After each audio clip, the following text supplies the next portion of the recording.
The wind howled a mournful dirge across Mount Mianomo, a hulking sentinel shrouded in a perpetual twilight. Its jagged peaks, like weathered fangs, seemed to pierce the very heavens, a stark contrast to the fertile valley nestled at its base. Here, nestled amongst fields of maize and vibrant wildflowers, thrived a tribe led by Chief Wabanovi.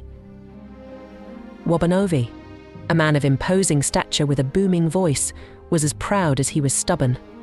His thick black braid, adorned with eagle feathers, swayed with each arrogant stride. He ruled with an iron fist, his pronouncements delivered with the finality of a thunderstorm. Yet beneath this gruff exterior simmered a deep-seated insecurity, a desperate need to be the sole arbiter of fate, the undisputed prophet of his people. One crisp autumn evening, a tremor of unease rippled through the tribe.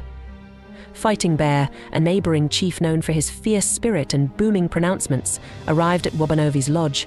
His face, usually etched with a warrior's stoicism, was creased with worry. He spoke of a vision, a chilling premonition that sent shivers down the spines of the assembled warriors.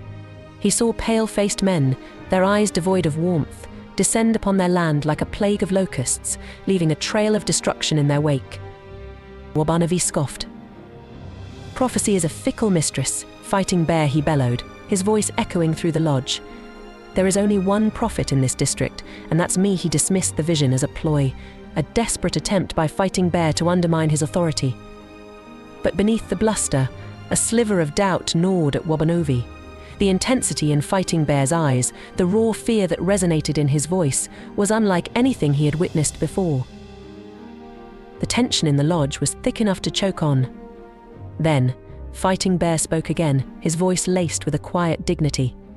He declared his love for Wabanovi's daughter, Heart Stealer, a vision of beauty with eyes that mirrored the summer sky.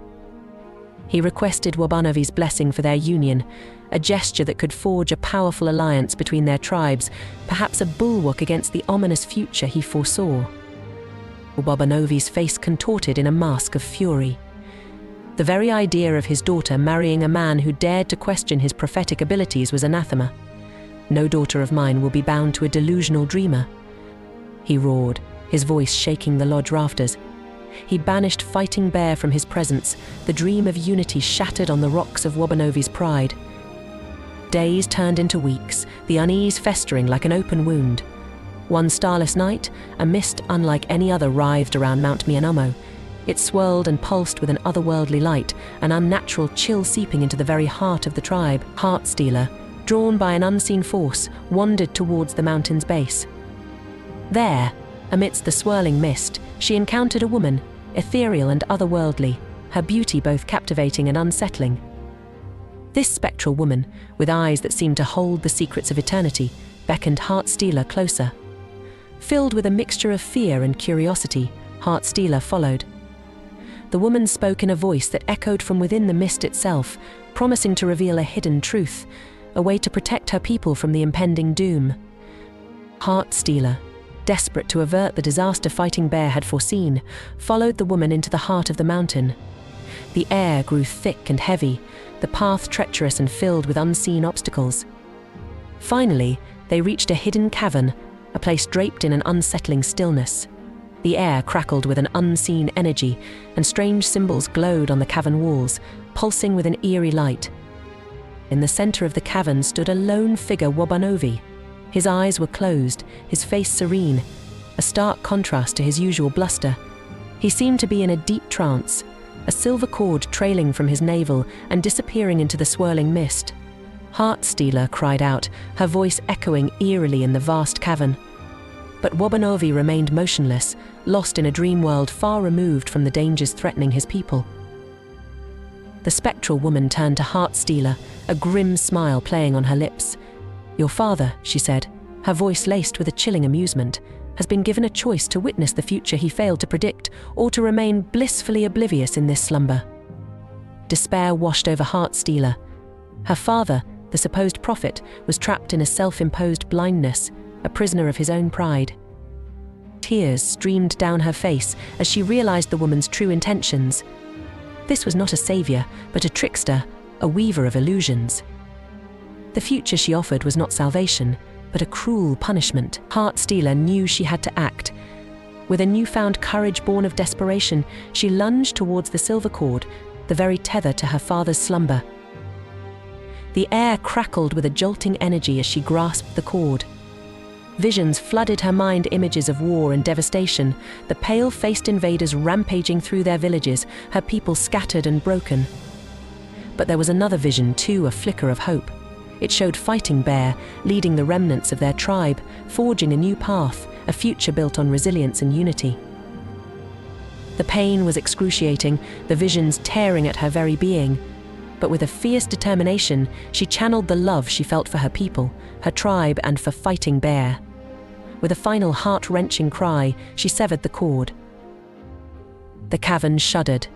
Symbols on the walls flickered and died, plunging the vast space into darkness.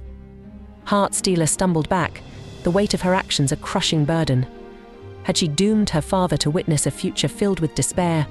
Suddenly, a gasp echoed through the darkness. Wabanovi.